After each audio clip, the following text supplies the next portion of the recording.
Hello friends, and welcome to the video on DC machine and transformer.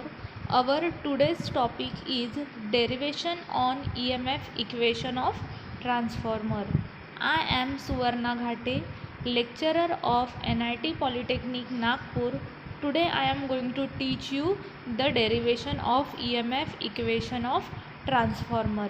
Previous video में हमने single phase transformer क्या होता है, then single phase transformer के कौन से टाइप्स होते हैं, उसका वर्किंग प्रिंसिपल कैसा है, core type and shell type का कंपैरिजन क्या होता है, ये सब पढ़ा है। इस वीडियो में हम ईएमएफ इक्वेशन का डेरिवेशन पढ़ने वाले हैं। Learning outcome: after watching this video you will able to understand the course outcome, that is use single phase transformer for different application। जब भी आप इंडस्ट्री में वर्क करोगे या फिर प्रैक्टिकली और थेरोटिकली आपको इस यूनिट से सिंगल फेज ट्रांसफार्मर क्या होता है, उसके डिफरेंट एप्लीकेशंस क्या है, ये सीखने को मिलेगा। Then learning outcomes: understand single phase transformer, and the next one is derive EMF equation of single phase transformer। इस वीडियो से आपको सिंगल फेज ट्रांसफार्मर क्या होता है और उसका EMF इक्वेशन कैसे डिराइव किया जाता है for the primary winding and for the secondary winding, ये सीखने को मिलेगा। Then reflection spot: after watching this video आपको EMF इक्वेशन कैसे डिराइव करते हैं, इस क्वेश्चन का आंसर लिखते आएगा। हमें क्वेश्चन पूछा जाता है derive EMF equation of transformer, तो हम इस वीडियो में पढ़ेंगे कि EMF इक्वेशन ऑफ ट्रांसफार्मर को कैसे डिराइव करते हैं। This is the one wave form to derive EMF equation of transformer. इस पूरी साइकिल को हम बोलेंगे complete wave form. This is the one positive half cycle and this is negative half cycle. इस साइकिल को complete होने के लिए जो टाइम लगता है उसको हम बोलेंगे time period. T is equal to उसका फॉर्मूला है 1/f। तो इतना हो गया हमारा हाफ साइकिल, और इतने पोर्शन को हम बोलेंगे 1/4 ऑफ द साइकिल। तो let we see, N1 is the number of turns in primary winding, N2 is equal to number of turns in secondary winding, and phi m को बोलेंगे हम maximum flux in the core. तो phi m का formula हमें पता है Bm into A, where Bm is the maximum flux density and A is the area of cross section, और F को हम बोलते हैं फ्रीक्वेंसी ऑफ AC इनपुट, जो हम हमेशा हर्ट्ज में लिखते हैं।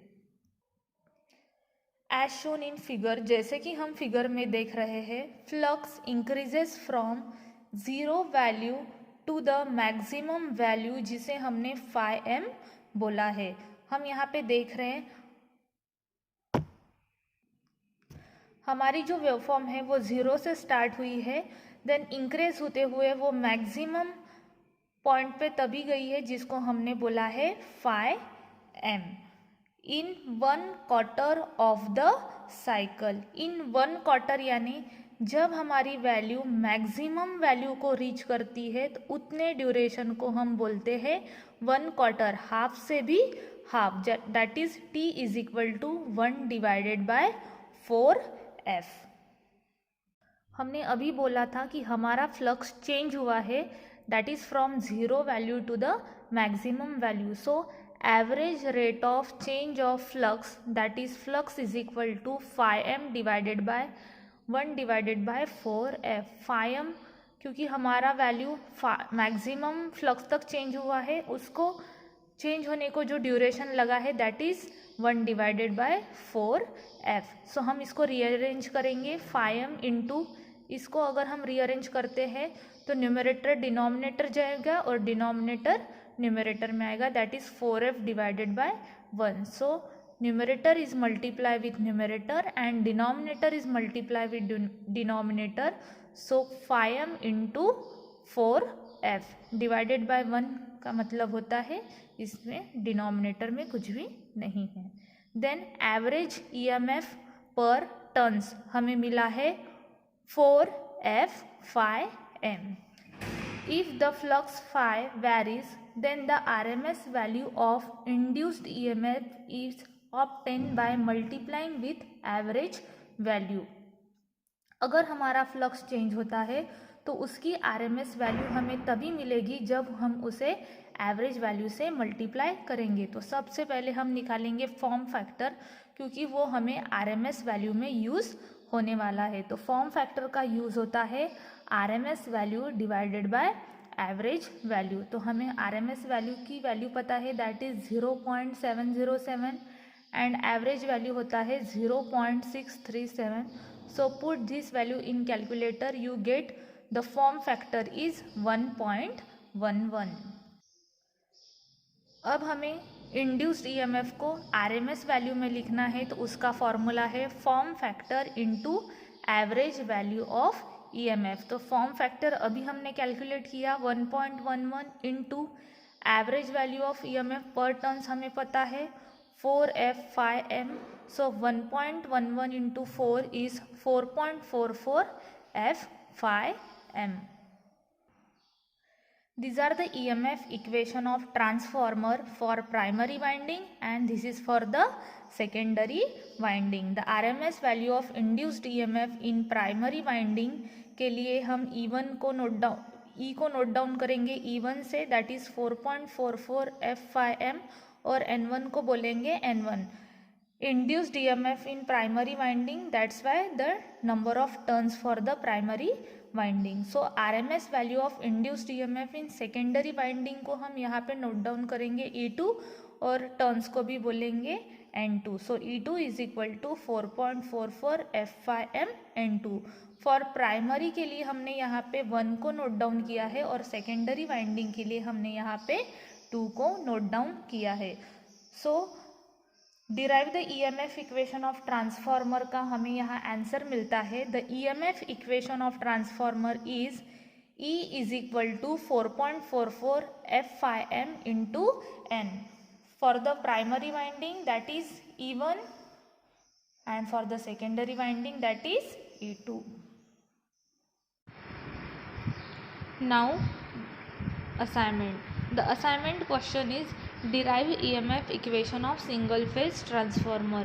आपको इस क्वेश्चन का आंसर आपके कॉपी में लिखना है। The next is program outcome mapping.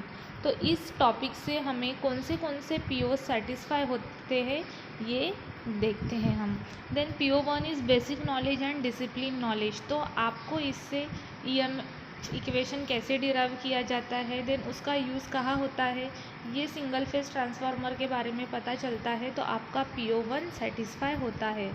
Then next आपका PO5 सेटिस्फाई हो रहा है। PO5 is engineering tools.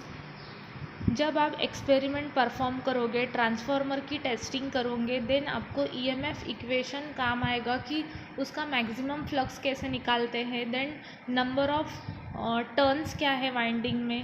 तो ये कैलकुलेट करने के लिए आपको एक्सपेरिमेंट परफॉर्म करना पड़ेगा, जो आपका PO5 यहाँ पे सेटिस्फाई होता है। Then PO6 is project management.